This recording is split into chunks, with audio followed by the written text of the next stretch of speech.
Hello, everybody. Welcome to Mad Red United. Welcome to the aftermath. What has happened has been and gone.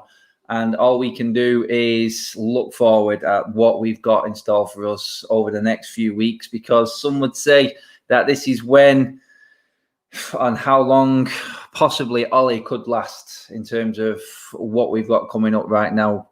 The results are all that we can look forward to right now. What happens on the pitch, everything about Manchester United right now is all down to Ollie and this team that we have to watch every single week. So everyone's had their say. It's been a bit chaotic over the last couple of days. So I just wanted to strip it back, bring it straight back down just to get some of your comments. Let's talk through a few of the issues properly. Let's get into some detail. But mainly I just want to look forward and deal with what we have got now, because when all's said and done, it is what it is. And all we can do now is look at what we've got coming up, what we've got to play with, and can we make anything work? Can Ollie survive? Basically, is what the question is, because to me, looking at how everything is going at the moment, it's just looking very, very familiar as to how it ended for the previous managers. And you know what? We don't want to say it, but we're not stupid. We've seen it before. We've seen how the process works. It's coming to that 2-year sort of mark where every other manager has fallen out with the owners, had complaints, what is going on behind the scenes, recruitment, so on and so forth. So you could say the writing is definitely on the wall. And I'm looking at the games that we've got coming up. We're going to get into them in a minute. First of all, quick shout out to Lionel on it's from Old Shirt on Instagram, hooking me up with the new shirt. I am a Mad Red. I couldn't have picked a better shirt to say. I know the channel's Mad Red United, but I am a Mad Red at the moment, just like everyone else.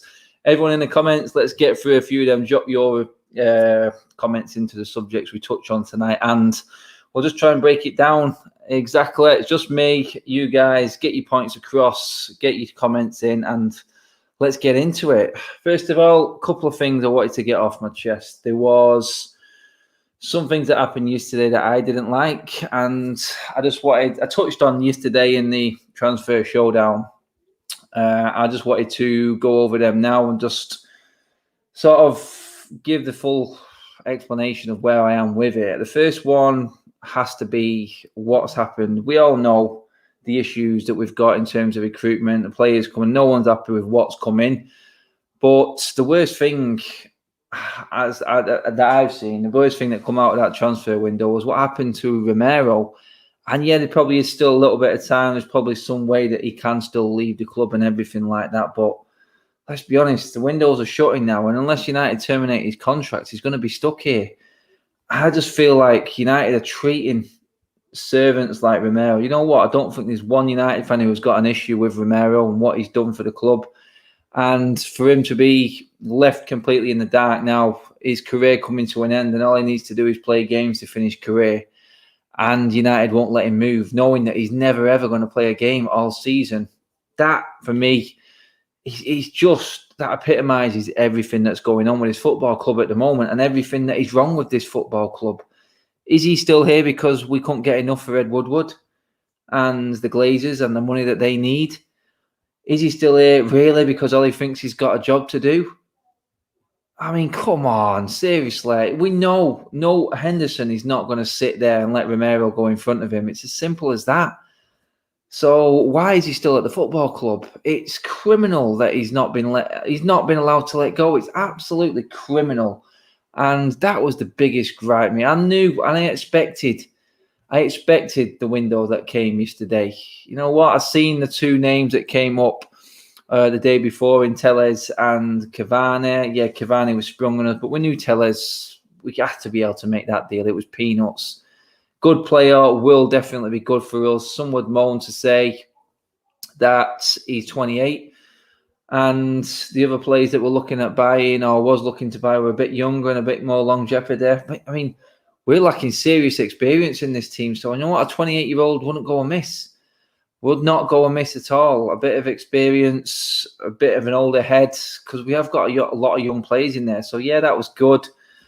And then we look at the next point, next issue I've got. And it's basically saying that it's just papering over cracks in terms of what we're looking at. Because if we break it down, we spent more money, if all the figures that are right coming out, on 2 young players that aren't going to be here till January, that probably won't make the first team anyway when they do come in January. We spent more on them 2 when it's all broken down than we did on Van der Beek, a player who can actually help Ollie right now. For me, I'm looking at it going, Ollie isn't going to see anything. He ain't going to see the benefit of these players that we just spent nearly 40 million on. He's not going to be at the club that long, in my opinion. When are these players going to come in? 18 months? It's the average of a Premier League manager's tenure now. Unless you Klopp or Guardiola, then it's 3 years, 4 years? Ollie's not even going to be at the club. So he needs help right now. We know he's not capable of improving players because the point's been proven. We are struggling on the pitch. Players are losing form rather than gaining it. And no one is improving. So he needs them players to actually get himself out of jail. We've seen it. World-class performance. Well, not so much world-class, but brilliant performances by individuals have kept Ollie and his record going. So I'm looking at it going, right, if you want to keep Ollie, if you want to back him, then you buy better players for him to work with, because we have got some players in there that are not working and are definitely not playing for Ollie. So bring them in. No, we are not. We're not backing him. He isn't going to see any benefit from the signings. He didn't obviously want Van der Beek because he can't get him in the team because he's got this love affair with Pogba. Yeah, you could say Bruno as well, by all means. Yes, Bruno as well. I mean, he did bring Bruno in, so you know what? It does look like he is one player, and that is the way that he wants to go forward. But, I mean, come on. We can't have 11 Brunos. It's not possible. The man is a problem as well as being a world-class player, Bruno Fernandes, because I said it the other day. I said the fact that Bruno Fernandes is calling players out now, his standards, he's not allowing his standards to drop to Manchester United's level, and some players are not liking it, and this is where all the fallout's coming about. So he is a problem right now, but he's a problem that United need. United need a few more of Bruno just to get into some of these players, because they're just not. They're not doing it. They are not playing for Ollie. And the only reason Bruno would have come off at halftime is because of, like what was reported, there was a bust up. Something was said. It's going to be very interesting now how these players come back. And then the final nail in the coffin. I mean, in all of Europe's top leagues over the last, I think it was 6 or 7 years, Edinson Cavani's third in goal scoring. In the goal scoring charts, he's behind Lionel Messi and Cristiano Ronaldo. So I'm not doubting it. Like I said before, I'm not doubting Edinson Cavani's qualities. I'm not doubting the player he was. I'm not doubting his ability, his leadership, and everything. Like what Rio Ferdinand said, like what a few other people have said. Listen to Andy Mitten on Sky Sports saying he rang up Diego Forlan to get information straight from the horse's mouth. Is this player still got it? He said 100% this player has still got it. That wasn't my issue with that. You all know my issue with that. He's been given the number 7 shirt outright, and that gripes me. It really does. This is a player who's been riding his horse since April. He's not played a game since then. So, you know what? We don't know how I know what qualities he's got. We just don't know what Cavani is going to turn up, and that is the problem. It was a gamble. It was a guess, and you know what? We could have got him months ago if he was one of our real targets. So all that garbage that came out about made in Paris, something ready for Manchester, whatever the crap was, that stupid PR garbage that United always bring out. I'm just not having it. I'm not having it at all. Yeah, let's go through that. King Cantona, remember, cheers, mate. Hi, mate. I fear for Ollie, but we must get behind the team, especially now. New players. Donny has to replace the overrated player. This is the problem now, is we cannot get behind these players now. We're not at the stadiums. They're just walking around, getting away with everything now. That's the problem. Yellow bathing suit. Cheers for the super chat, mate, as always. Hi, Adam. Missed out on yesterday's show with you and the lads. Was out with the missus yesterday, and I just kept refreshing my phone to see how this shock of a window ended, and man, was it bad. Bad understatement, mate. Understatement of the night. You get praised for the super chat, but that's it, mate. Your bad was he didn't even touch the surface bad. It was horrendous. It was just an absolute joke. Like I said, the young players, Ollie's not even going to see. So that's not backing your manager, is it? That is clearly not backing your manager. And Van der Beek, he didn't want. He gets rid of Smalling, which pretty much pays for Cavani's sort of agent fees and Telles, really, if you break it down financially. If what is true, United are saying that the Cavani agents' fees are not as crazy as first thought, around about half of that, then that pretty much Smalling's sale goes to pay for them. Van der Beek, and they're saying that we spent 50-odd million. This is the initial fees for the young lads that we brought in. I just don't see. This is a player that United have been scouting and scouting and scouting. You've been scouting and scouting and scouting him in Traore, I mean here, and he's not played. What? You've been scouting him in the reserve league, and you think this guy's worth 40 million? This guy has now obviously got serious pressure on his hands because all of a sudden everyone's comparing him to Ronaldo. This is the way United are going forward. Yeah, but with what manager? Because Ollie's not going to see this kid. He's never going to see him. He's never going to see the other Uruguayan kid. He's a Police or something like that. I can never say the kid's name, but he's never going to see him, is he? Let's be honest. He's not, because he's not going to be here. Because we're looking at the blueprint now of how United work and how they deal with their managers. No one gets past 2 years. Jose got about 2.5 years, and that was kicking and screaming.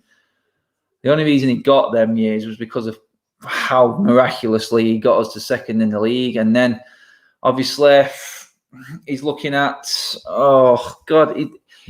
he challenged the board and we knew what was coming, didn't we? He then started just lashing out at the players because they'd give up.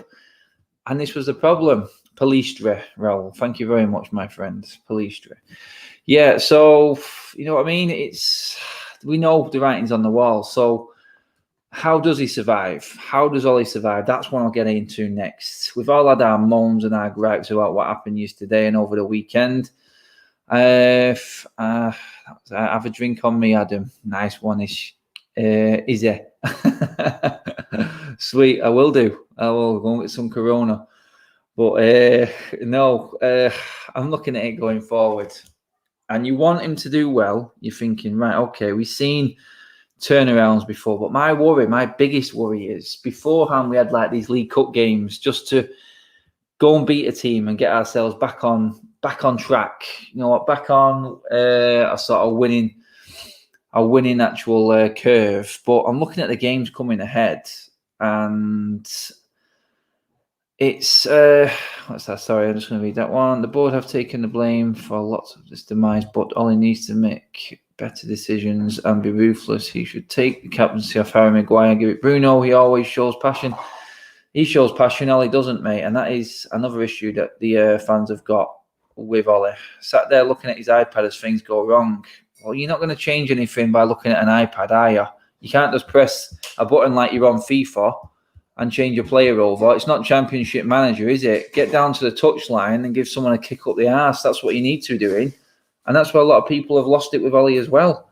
He just doesn't seem to be bothered now. Since he's had all the space in his dugout, he just took the time to now go on. He's all of a sudden be this manager that looks at a laptop all game. I think he's the only one that does it.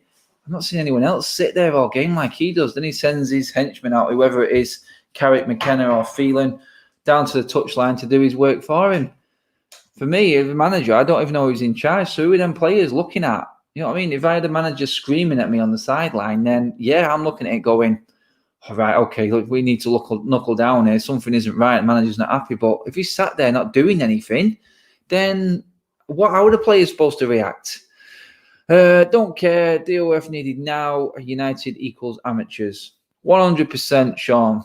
I agree. 100%. Every single pundit, fan, everyone who's not a United fan is laughing at us and just cannot understand what is going on. The Seville director of football, he said it all. He's flabbergasted how United don't have a director of football. Oh, man, it's unbelievable. He's doing his coaching badges on the tablet. Yeah, he's doing something on that tablet, but it's not helping on the pitch, is it? Since he started his tablet doing all this stuff, I think I remember he started doing it around about that Norwich FA Cup game. You know what? There hasn't been many brilliant games since then, has there, really? You know what? Oh, it's horrible. It is absolutely horrible, poisonous. But is there a way? That's the question now. I'm going back to it. Leadership starts from the top. If Ollie is showing no leadership, how he expects his players to show leadership. Very, very good point, Kelly. Very good point. And that's exactly what it is. If you've seen a manager who doesn't seem bothered on silent, I don't care what he says at half time. The game could be dead by then. And literally, that was the case against Spurs. We were done by half time. So, if I was Ollie, I'd be looking at Martial and going, do you know what? If I didn't need you so much, when you come back, I'd probably suspend you for another 3 games myself for being an absolute petulant arsehole, which you was. You know what's coming. You've been in the game long enough now not to react like that. You should have. Well, I hate it because I'm old school, but if Martial had anything about him, any leadership skills or dealing with things, he's the one who should be just going down to his knee, having took an elbow in the face. You know what I mean? Don't react like that. And God, there's so many of them players I hate at the moment. And I'm looking at it now going forward. We're on to the moving forward section, people. Enough of what's happened over the weekend. Let's break it down. How does Ollie survive? How does he stay in a job? Struggling for me because first game back, Newcastle away. We're looking at Newcastle going, right, okay, them next 5 or 6 fixtures, this is the one game that United need to win. But then again, I'm looking at it going, and I can't help but look at it negatively. Sorry if it sounds that way, but I'm looking at it going, these players are coming back from a nice cushy international break. And where are they at? They're coming back straight into Wally, a couple of days training before we hit Newcastle and Steve Bruce. And I'm thinking, oh no, you know what's coming. And can Ollie turn him around? Can he get into him enough and get his, if he has got ideas, can he get his ideas moving forward across quick enough? Can he get hold of Cavani quick enough and integrate him? Tellez, they're both South American. Tellez has got to fly all the way back so you can just see Luke Shaw starting again. Another disgraceful performance against Spurs. And I was listening to the radio this morning from what Luke Shaw was saying. Yeah, we should be bringing players in, Man United. Well, listen, hang on a minute, mate. You're the player that's going to end up being replaced. So what's going on? What are you doing? How is Luke Shaw been given the time to talk about United's transfers in the first place? If that was Ferguson, they'd been suspended straight away. So I'm thinking, he's got all this to come back to. Yeah, the players may have cooled off a little bit, but has he got time? Has he going to have enough time to get his points across? And I know it's Newcastle. And you know what? I'm looking at that Newcastle team and the pace that they've got going forward. Sam Maximum, Fraser on the wing. Now they've got Wilson up front. Shelvey, who loves playing against United, behind them, pulling the strings. And let's look at it this way. If we're struggling there, let's stick Andy Carroll straight onto Harry Maguire or Victor Lindelof or Eric Bailly and let him absolutely bully us. That's what I'm worried about. Have we got enough time to get a game plan in to deal with these guys defensively? Because let's be honest, we are just going to have to change our whole system just to stop the rot of goals going in at the moment. We're going to have to just swallow our pride and say, look, let's batten down the hatches and just try and get some defensive system going before we look at trying to attack teams and put teams to bed. Because we literally, if we're conceding what we conceded 3, probably should have been 4 against Palace. We should have conceded about 7 or 8 against Brighton for the chances that they had. We conceded 6 against Spurs, and that's only because Mourinho came out soft on us in the second half, and he said that himself, which is embarrassing on its own. And God, I'm looking at it going, there's no way that this forward line are ever scoring that many goals. As good as they have been, what's our best totals? 4 or 5? Do we have to score 5 or 6 just to win a game if that's our style going forward? We have to batten down the hatches. If we have to play a defensive game and stay in a game and maybe snatch a 1-0 win, it's about results. It is simply about results. Ferguson did exactly the same thing after we got hammered by City. What did he do? He went out to Goodison Park the following weekend. And what did he do? Batten down the hatches. Every man from the front was defending. We scraped to 1-0. And then we won about 4 or 5 games 1-0. 1-0, and slowly built it back up again. he needs to plug this hole that we've got at the back. There's no other way around it. We cannot go out all attacking against Newcastle. We will lose because the defence is not good enough. We have to play Van Gaal football for a bit. You know what? Get our confidence back at the back. Because if our defence is not working, then that forward line is just not going to be good enough, as good as it is. And that's the forward line, like I said, with Cavani in it, because we've got no Martial now. So we've got a new forward line going forward, which is going to need time to adapt. Cavani straight in there, he's going to have to, because there's no one else. You could play Greenwood in there, and then you're playing James and Rashford either side. There's an option. Maybe that's one to go with. But then again, you're relying on Dan James. Now, if you listen to Ricky, he's the reason why we actually beat Brighton the other night in the League Cup. But I disagree. I'm not willing to give a player a free ride doing nothing just for the sake of a shape. We need everyone to be doing a job. And you know what? Dan James's job, believe it or not, is a forward. It's about creating chances. He didn't create one the other night. And is he the man to come in against Newcastle? I don't know. Hi, Adam. It's a mad Darlington FC fan back. Hope you are well and have a job interview on Friday morning. Well done to you, mate. That's a total change of subject there, my friends. Thanks for tuning in. Let's just get through another comments on this one. What do you guys think about this Newcastle game? Let me know. Get your comments in. Let's bring up a few. Adam, Cavani hasn't played in 7 months. I said that, mate. Exactly, Sean, mate. He's been riding his horse for the last 3 months that I've seen. But I'm going off what Forlan said. He's still got it. It's his injury record that worries me. Injury record. What's he played? 35 games in the last 2 seasons, I think someone said. Oh, that's a little bit of a worry on its own. Adam, after every game, we are saying the same thing. The standards of Man United are way above all his abilities and his staff. I mean, I think the standards of Man United, mate, are way above this team. I really do. We've got quality players, but we know now for certain that when the going gets rough, there's no one. When the going gets tough, rough. Gosh, when the going gets tough, no one's digging in. No one's digging in, are they? Look at it. You got Bruno there, and for what he did, he's been outed. He got dragged off at half time. I'm not having it was a tactical change because Bruno puts in more miles than anyone. So if your back's against the wall with 10 men, Bruno's a fail-safe, isn't it? Let's be honest. He's the one who's going to be putting the miles in. And then you take off the best defensive midfielder as well in Matic. Some would disagree, but he is really, and he's our only holding midfielder, and he's off. So something definitely went wrong and happened in there. Whether it was against, whether Matic was backing up someone else, maybe it might have been Maguire or whoever. Bruno can lay into whoever he wants for me because that's what needs to happen. Brian 8863, cheers, mate. Ollie isn't having a go at the players because they will run him out by Christmas. I don't trust some of the attitudes in that dressing room. I think that is something we have all been saying for a very long time as well, mate. Let's get into some of these. Kay, it depends what team shows up. We can absolutely get smashed by Newcastle, but if they turn up, we can batter them. The players just don't seem bothered. And there's number one at the club. Give them a bollocking. There's no one at the club who doesn't deserve a bollocking.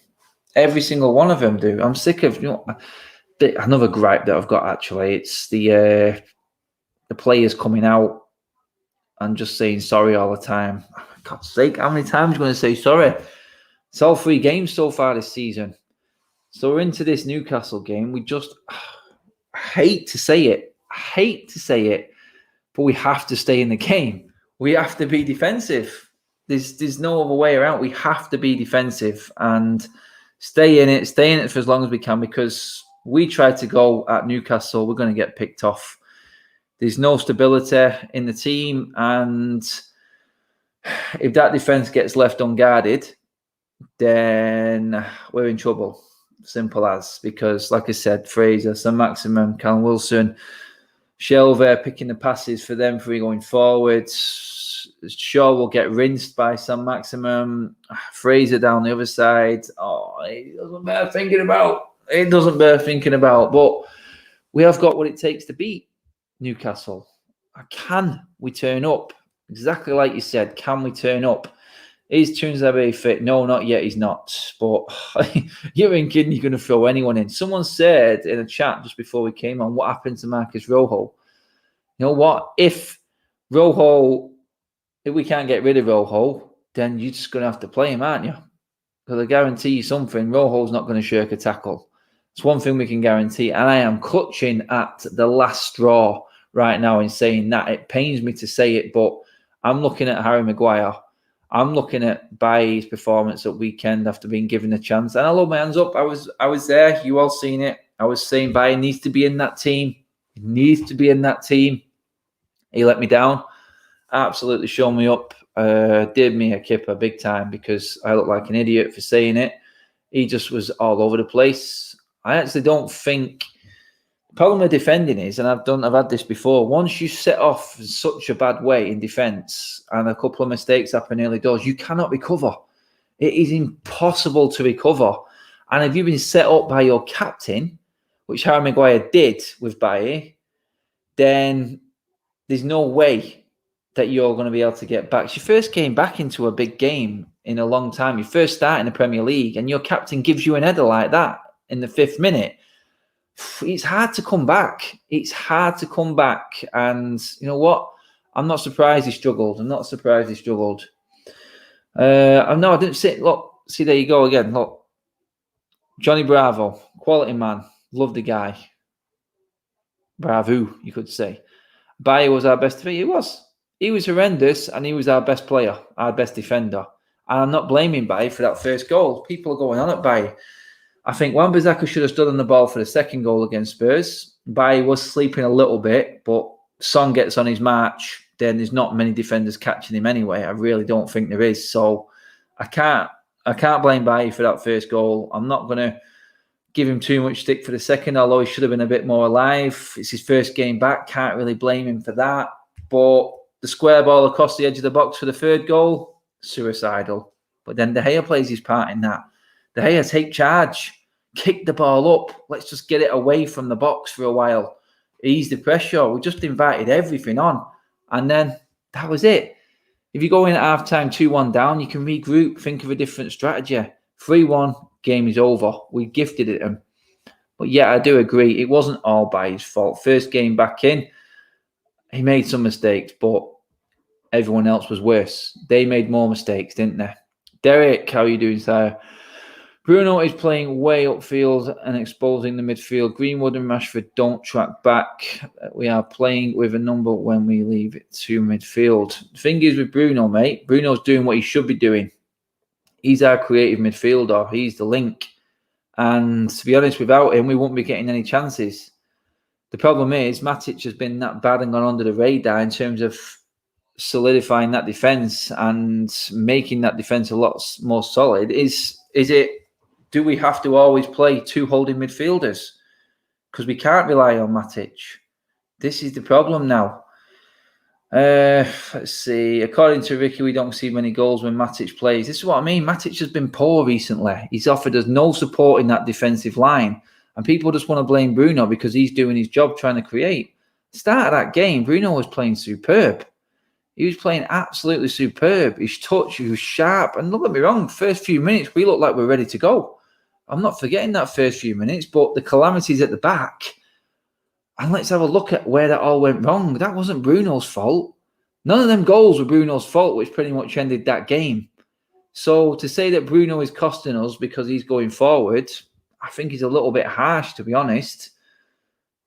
I do understand he has to be a bit more disciplined now, I do. But I just say let Bruno off the leash and let him do what he's doing. If you're going to let Bruno off the leash, then play two players behind him. You know what I mean? Or you could maybe play Bruno in that front three and give him nothing to do in defence and let him just float around everywhere because that's what he does anyway. You know what? If we're missing Martial, maybe play Bruno up in the front three. Change the formation a little bit. Just tell him, look, stay in that attacking third. We'll have enough at the back to defend. You know, and then let him lead that front line. So this is an option. It's an option. I'm not giving him any more stick than anybody else, though, because that was definitely not his fault at weekend. Let's be honest. None of the goals are really his fault. they were just given away by appalling defending. So everyone else looks bad because our defence was shocking. But then moving forward and looking again, I'm looking at a Newcastle game. We're all thinking and worrying now what we're going to do. But you all know what's coming next. Are we just going to write off the PSG game? Is it a no go? Are we done and dusted? Because I'm looking at what Son and Kane did to us, and then I'm going, oh my God, we've got Mbappe coming up. We've got Mbappe and everything that is that PSG team and them going forward. Like one of the best teams in the actual, one of the best teams in Europe last season. Just bear with me 1 second, people. 1 sec.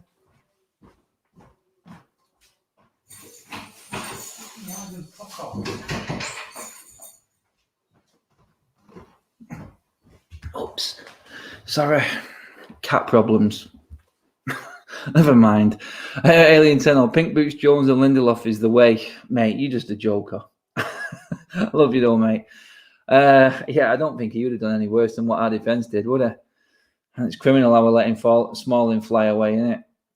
Viking Red, what you're saying, buddy. Adam, let's go back to 4-4-2. Yeah, let's do a Mike Bassett 4-4-2, and let's just go with some standard football. Change it into a 4-5-1 when we've got to defend. 4-4-2 when we're attacking. Mix it up. You just never know, do you? I never know. But what we're saying, guys, PSG, that next game. Worried? Yeah, I think we can just write it off. I just don't think we're anywhere near PSG's level. Unless we get one of them freak games, which never happens, then, man, it's not going to happen, is it? It's not going to happen. Let's see. All right, we will play well against PSG. What is well? Well, that's the problem. Is our well just distinctly average now? And PSG are on the next level, and we won't be able to get anywhere near them. Let's see. PSG will be out for revenge. Yeah, as if there's any more added incentive. Seeing the wounded animal in United, having seen what we did to him a couple of seasons back, and it was Ollie again. You can see the writing on the wall, can't you, so on? But coming back from that game, let's just put that game aside, because after that we've got Chelsea. Wow. So it all depends on what Chelsea turns up, really. So I'm looking at it going, Lampard figured us out last year. We tried to be clever with the formation in the semi-final. That's a hit and miss. You just don't know what Chelsea. You could get the Chelsea that played against West Brom in the first half, or you could get the Chelsea that turned up in the second half, and that's against Palace as well, because they were poor against Palace. Maybe there's a chance in that one. There's a good chance in that one. The fact that Chelsea are playing in Europe as well, straight after, coming to us straight after Europe as well as us, then it gives me a little bit of hope that we're not going to be absolutely knackered. It's the other smaller teams that I'm worried about. It's like the RB Leipzig game and then straight into the Everton game. That's a worry. I'm sure we've got Arsenal in between there as well. Wow. RB Leipzig, Arsenal, Everton, Chelsea, PSG. Could we have picked any worse teams? I don't think we could have, could we? To be playing right now. You know what? I'd take Liverpool right now after their result, but we'd probably get them again when they're all firing and back on form again. So, no, I don't know how you guys see it. Question is, obviously now, if we don't get through these games, where does that leave Ole? Because the rumours are rife, obviously, again this morning. As soon as we have a bad window, results are not going right, then Pochettino rumours start floating around again. The issue that everyone has with Pochettino, they'll go, and people were doing it before, they were putting records up, Pochettino's trophy record, Pochettino's record against the top 6 teams out of how many games. I know he's got a good record, so straight away you would compare that. But that was in Ollie's first season. You know what I mean? Now we're at a stage now where we need more. And we've already fallen at the first hurdle with Tottenham. And would you say they're one of the top teams? I thought we would have cruised past Tottenham. Would have been nowhere near us this season now. But all of a sudden, there's another rival again. The rival list is getting bigger and bigger. Ollie's done in November. When Poch comes in, how long do you think he will last? And also, how sure are you that Poch will want the job? To be honest, mate, Poch has been waiting for this job. This is the reason why Poch hasn't signed up to any other player. That's how I see it. Any other team, that's how I see it. Pochettino is waiting for the Manchester United job. You can see it. The thing is with Pochettino, he can make players better. That's the difference, I think. I think he can actually make something out of players, whereas Ollie's struggling at the moment. He's not long enough in the tooth, I don't think. £20 super chat. Twisted 8725. Cheers. I will have a few drinks on that one. I'm being tanked up tonight with the drinks, people. Thank you very much. Why do you think we regress players at an alarming rate? I was just about to go into this. Turn top players into novelty acts. Then when they leave, they go to achieve great things. Recently, Lukaku, it's happening to. Now, Harry and Wan-Bissaka, I fear for Bruno. This is what I mean. This is what I said about Bruno, because Bruno is kicking off because he can see the standards dropping. He can see, he is doing his job. And for him to sacrifice for the team, like everyone's saying, we need to defend the team. Bruno needs to defend more. Well, let's not forget, Bruno is doing his job. He is the more advanced midfielder. He is putting more miles in than anyone running around that pitch, closing players down. And for people to slag him off and say he's a reason why is just absolutely mind-boggling to me. Bruno sacrifices himself. That makes everyone else happy.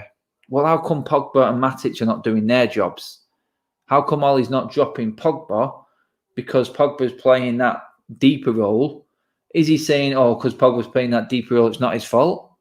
Well, why don't you play Bruno in that role? And then let's see if Bruno does a better job. Then you can slag Bruno off. But then let's not forget, you're taking all our goals and creativity away. So then you're relying on putting pressure straight on Van der Beek because he would be the one who plays further forward in the 10 role. So, yeah, I totally get it, Twisted, mate. This is my biggest concern because how many players has this happened to? Because we were all raving last year about Ole and the players that he's brought in. Everyone was coming up to us on the fan cam. You're too negative. Look at what he's done. The players he's brought in, they're all our best players. Now look at him. No one would be at all surprised if, or would say it was the wrong choice to drop Wan-Bissaka, Harry Maguire, Dan James, any of them players right now. Would you be concerned if any of them players dropped out of the team right now? The fall off in form is incredible. It is absolutely amazing. I'm flabbergasted at how bad it's gone from superb, which Wan-Bissaka was at the start of last season. Harry Maguire was good as well. I still remember the game against Everton when he kept us in it. He was immense in that game. Now, honestly, I'm like everyone else. I'm thinking, this guy's gone. This guy's gone. He looks absolutely finished. And someone threw a comment up last night when the Greek police said that your career's over. Then, you know what? Maybe they were looking at it in terms of what he actually was playing football like. Because something's happened to Maguire's head. The summer has obviously shaken him up. He wasn't fantastic towards the end of last season. Don't get me wrong. But something's wrong. Something's drastically wrong. There's none of that back line who I have any confidence in whatsoever right now. Positionally, shocking. Where the direction has got to come from. Do you lay all the blame on the bench and the coaching staff? Because they can see it. We can see it. All he's got his iPad out. He can see everything. So he's got no excuse. Tell them what's going on. Sit back for a bit. Tell them to batten down the hatches and just quill it for a bit instead of going absolutely gun-ho and just giving in to teams. This is the problem. The issue that we've got is the players that have come in, they come in and there's the new player bounce. It's great. We had it with every single one of them. Dan James, start of last season, fantastic. Harry Maguire, Wan-Bissaka, superb. Bruno coming in, absolutely amazing. Van der Beek can't even get in the team. And you feel for him now because he's coming into a sinking ship. So everyone's expectations are up now. Now the pressure's right on him. Absolutely right on him. So it's not fair on him. It's not fair on any of the younger players coming in. And then I go back to the younger players that are coming through. If this issue isn't sorted by the time they come through, imagine the pressure that they're on. We just sent Chong out to Germany, and now look at what he's doing. There's the point proven again. He's playing well. I'm not going to bring Gomez into it. I know we let Gomez go. He scored from the halfway line, pretty much, whatever it was. He's in a shocking league. But, you know what I mean? Someone mentioned Lukaku and how good he's got. That's because he's got a manager who builds a team around him, and he's got a style of play. So if you've got a style of play and you know what you're doing every single week, you can work around that and work off different formations and different tactics around that. So, you know, there are ways around this. But like I said, I would have said, for me, I'd have been happy with no one coming in if we weren't getting our targets. You know, if you'd have bought Cavani at the start of the summer, I'd have been great signing. Now I've just got my doubts how it went all the way down to the last third of the window, and we just ended up making this big PR stunt about him and everything, giving him the number 7 shirt. Oh man, they're just unbelievable how we just throw that shirt around now like it's like a normal squad shirt. There's no thought for the fans at all from this football club at the moment with stuff and decisions like that. So that's it. There's another good point there. Pogba contract. What's happening with that now? This is the thing, innit? All these questions start coming up. I think Pogba's just giving up because he knows he can't go anywhere. No one will be able to afford him. I mean, we can't even get rid of Romero. Let's not forget, Romero cost us zilch. We didn't pay a penny for him. And we're being greedy enough to ask for 15 million, 10, 15 million. There's someone we got for nothing, we've had for years, and his best years are behind him. Let the guy go. What hope have we got for anyone else going? And then, like I said, Rojo, he's still there. God, you know what? Sad, sorry times. But just over 1,000 people in the room with us right now. Cheers very much, people. Hit that like button. Do subscribe to the channel if you're just tuning in for the first time as well. I've got loads more content coming up. I've got a collab video with Stretty News coming up on Thursday as well. Stay tuned for that one. Bit of an inside journalist look on what's gone on over the last few weeks with United as well on that one. And a load more coming up as well. Don't forget, people, a new membership page is now open as well. There is big giveaways to do with that. A lot of retro gear and a lot of decent prizes going forward. And that, so do hit on, if you want to get supporting behind the channel, do hit onto that membership button as well. You don't have to. I'm not even going to beg you to do it. But if you did want to contribute, then that is an easy way to do it. But it's not all for nothing. You do get stuff back as well, because I have got a good setup with another company at the moment, which is helping me out with a load of gear. So I'm only going to give it back because, let's be honest, no one wants the new stuff, do they, at the moment? Now we're all looking back on Premier League years, aren't we, on Sky, watching the old games, getting a bit nostalgic, thinking back to when we were irrelevant and we were important. Oh man, God, give me back them days. Give me a Roy Keane right now, I'll tell you. Give me a Robson or a Keane or a Cantona right now. I'd take any one of them.